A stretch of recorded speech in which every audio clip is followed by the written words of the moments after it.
मैं अंदर ही अंदर जल रहा हूं, अपने दुश्मनों से बदला लेने के लिए बेताब हूं। नाफिसा हैरान थी। किसने मारा था तुम्हारी रूपा को? लड़के ने कुछ देर उसे गौर से देखा, फिर बिना कुछ कहे उठकर चला गया। मैं फिर आऊंगा कहकर वह रात के अंधेरे में गायब हो गया। अगले दिन फजल दीन चाचा नाफिसा के अब्बा के पास आया। वह कहने लगा, चल आज सपेरा पूरे गांव में नाक को तलाश करेगा, तुझे भी यह तमाशा देखना चाहिए। अब्बा पहले तो इनकार करने लगे, लेकिन फजल दीन ने उनके कान में कुछ कहा और वह फौरन तैयार हो गए। थोड़ी देर बाद फजल दीन और अब्बा बाहर गए, लेकिन जब लौटे तो अब्बा बेचैन थे। वह बड़बड़ा रहे थे। पूरे गांव में ढूंढ लिया, लेकिन वह जख्मी नाक कहीं नहीं मिला। नाफिसा समझ नहीं पाई कि अब्बा इतने परेशान क्यों थे, लेकिन अगले दिन जो हुआ उसने सबके होश उड़ा दिया। हवेली का मालिक अपने आदमियों के साथ उनके दरवाजे पर खड़ा था। साथ में एक बूढ़ा सपेरा भी था। हवेली का मालिक गुस्से से गरजा, नूरुद्दीन, तूने उस नाक को इस घर में छुपा कर रखा है। फजल दीन ने सब बता दिया है।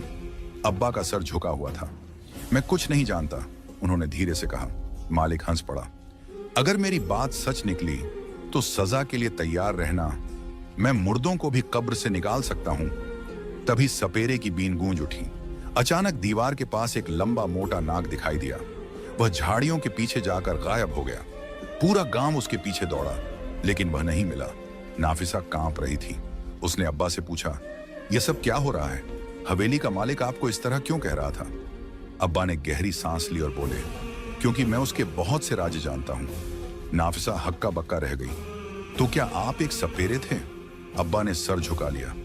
यह 20 साल पुरानी बात है, जब इस गांव में मेरी और उस चौधरी की बहुत चर्चा थी। मैं एक बहुत बड़ा सपेरा था, लेकिन फिर एक हादसे के बाद मैंने यह काम छोड़ दिया। हमारा गांव उस जगह पर था जहां पर रेत जमीन में दर्जनों सांप और नाग रेंगते नजर आते थे।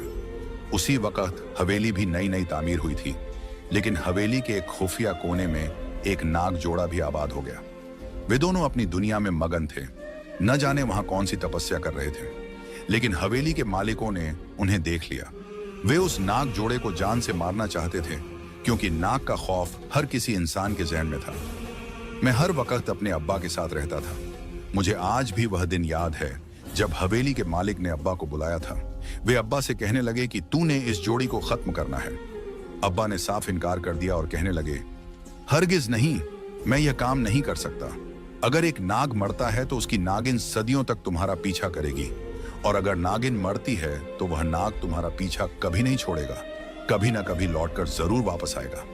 अब्बा ने उनकी बात मानने से इनकार कर दिया,